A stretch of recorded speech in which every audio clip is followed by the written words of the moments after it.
All right, we had a very extensive meeting. I first want to thank George Gresham, president of Local 1199, and Hazel Dukes of the NAACP for convening this meeting with us tonight from National Action Network.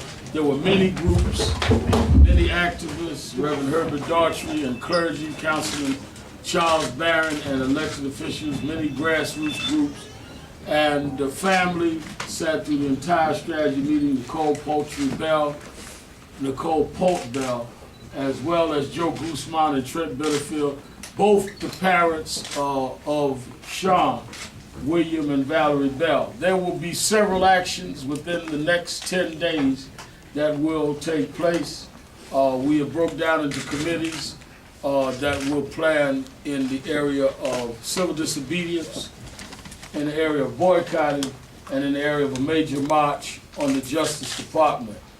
They will be unraveled in terms of announcement of dates and locations over the coming days, but there was an outstanding, overwhelming response of community leaders, more than was expected, which is why the meeting lasted long, because we tried to hear as many as we could.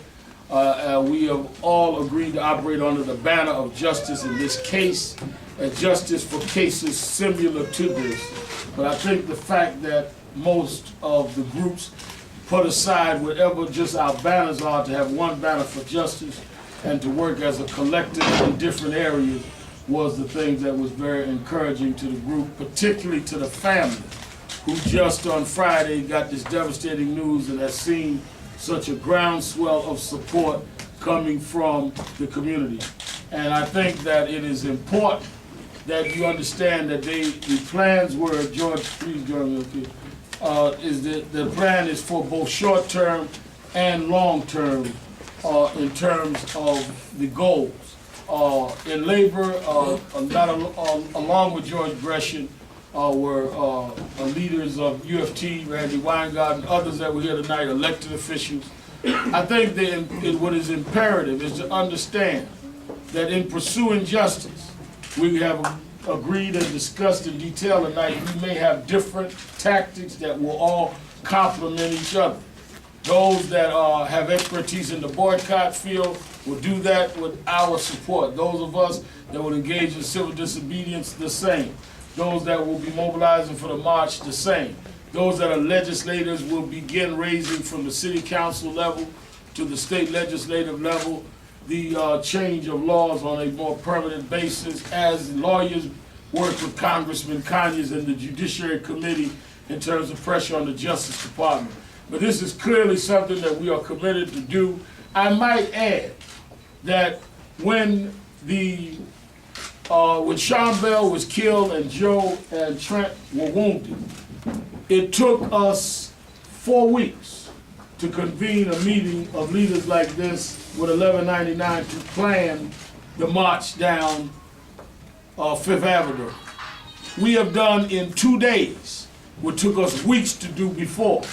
So those that are talking about where the action is going to be or whether or not it's going to be an active movement don't know what they're talking about. 2 days after this happened originally, we had nowhere near these kind of community leaders, unions, elected officials, and church leaders. So the immediate reaction and immediate mobilization shows us that this city is going to see some mobilization like it never did before.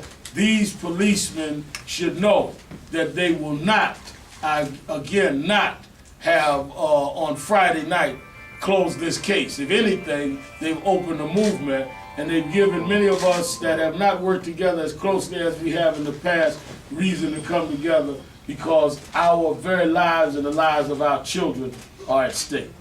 Mr. Gresham.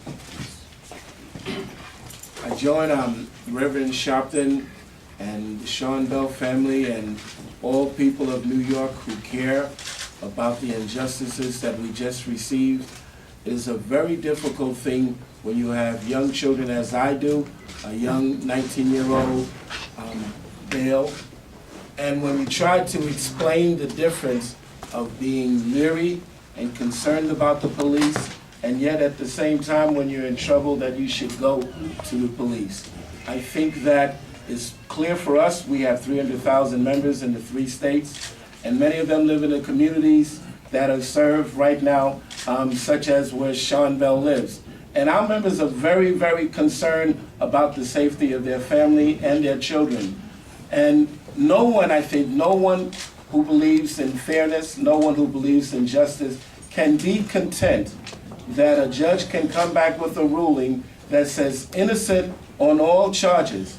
Innocent on all charges. Someone who was shot 50 times, how can you possibly believe that there is no liability there, that this person or persons can be innocent of all charges? And I say that if you feel outraged, if you feel that an injustice was done, come as Reverend Sharpton has said and join with us. Those of us who may have had times working together in the past, I think when it comes to our children and our family and the safety of them, I think there's a common denominator that reaches all people.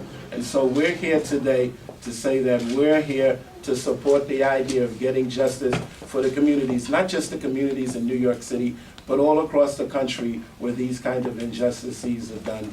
And we're happy to be here, to be a part, to support that. By the way, Sean Bell's mother is a member of our union. She's a proud member of the union, but on behalf of her and all the other members of our union who seek justice, who seek safety, who seek an answer to this, who say this can no longer be tolerated in the city and the state of New York, that a judge can come back in a situation like this and say innocent on all counts. I think it's an outrage, and we will be supporting and working to make sure that we educate people on that. Thank you. We'll take 2 or 3 questions.